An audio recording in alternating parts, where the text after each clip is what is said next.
Boom, boom, boom, and boom. $4. They want to charge me $2. So the lady wasn't sure if the CD was $2. So she went to the back and found out that it was going for $1. So $4 for those. This is the second time I've been to this thrift store. It has a little tiny shop.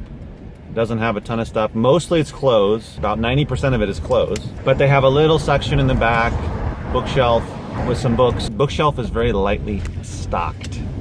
So even though I have some books, it's not very many, but I was able to find a few.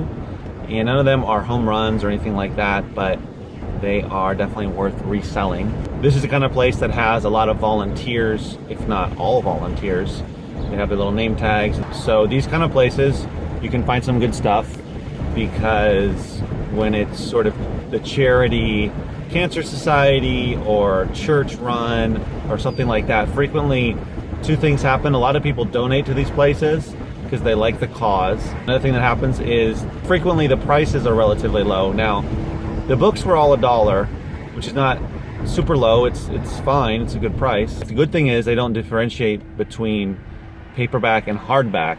So the hardbacks were not $2 and the softbacks $1, that sort of thing. Because a lot of places will just say hardcovers are worth more money, so we're going to charge more, even though that's not necessarily true. Now I'm going to go to a little bookshop that is a Friends of the Library bookshop that has a lot of great books. The books are usually $1 to $2. A lot of stuff from the local colleges, so I tend to find some good things there. Haven't been there in a while, actually, probably a month and a half or more. That's the thing that I find out, guys, I don't know about you, is there's so many places for me to go. This, of course, depends on where you live, but where I live, there's so many thrift stores and libraries and whatnot that I can rotate. You know, I don't have to go to the same place every week or multiple times a week.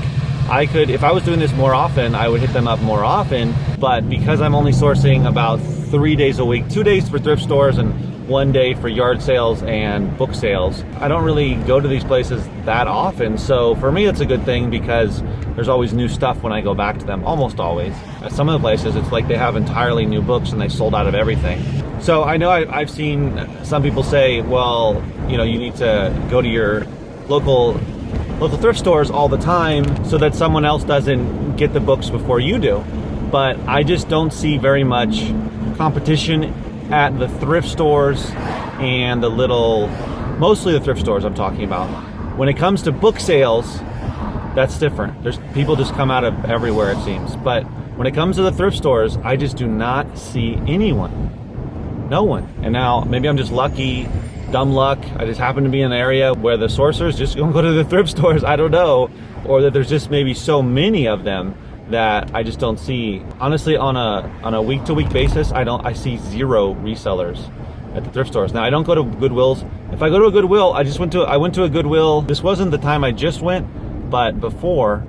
And a few weeks back, I went to a Goodwill, and there was a guy sourcing. He was sourcing DVDs, though.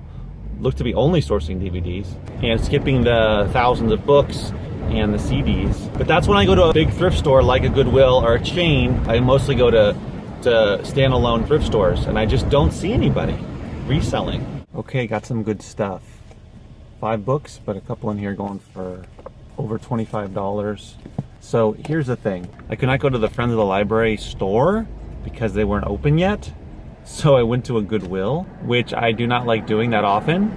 And let me tell you something. Here's how you know if your Goodwill is scanning books and selling them online. Every book that you find that is going for good money has tons of underlining, highlighting, and or margin notes. I found at least a dozen, probably closer to 15 books that were selling for over $20. More like textbooks, school books, and they all had extensive highlighting or underlining or margin notes.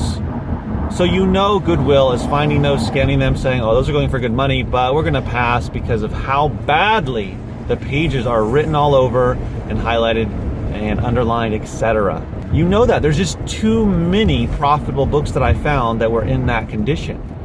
Now you can take a flyer on them, right? You can say, well, I'm gonna list it acceptable and put detailed notes and say the pages have tons of writing, underlining, etc. Take pictures of the pages and see how badly they are written on and highlighted on. So that is one way to know if your Goodwill is selling books on Amazon.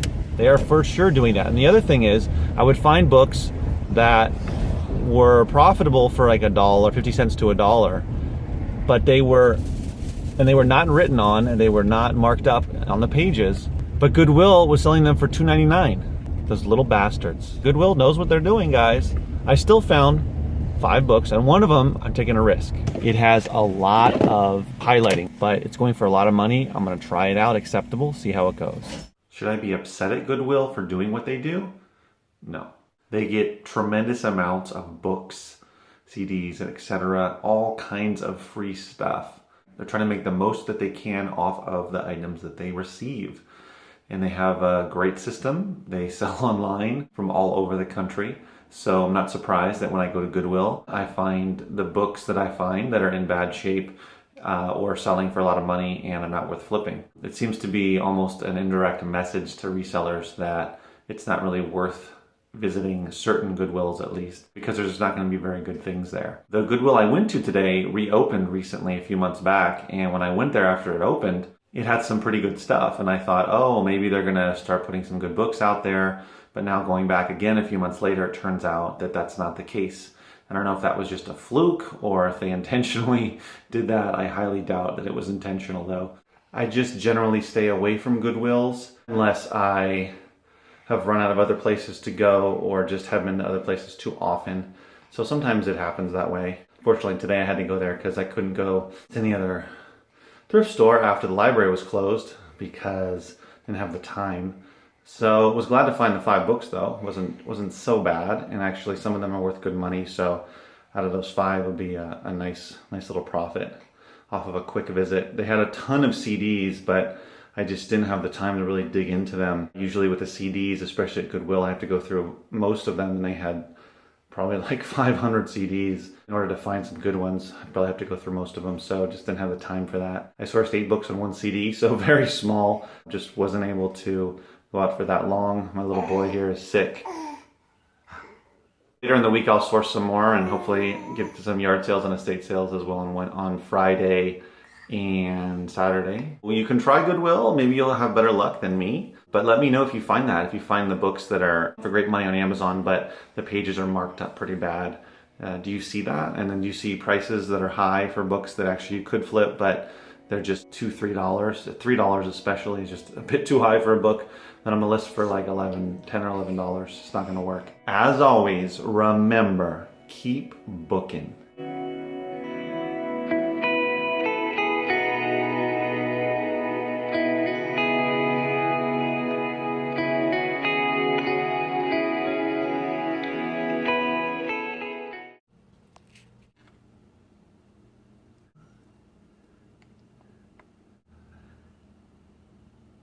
$0.29?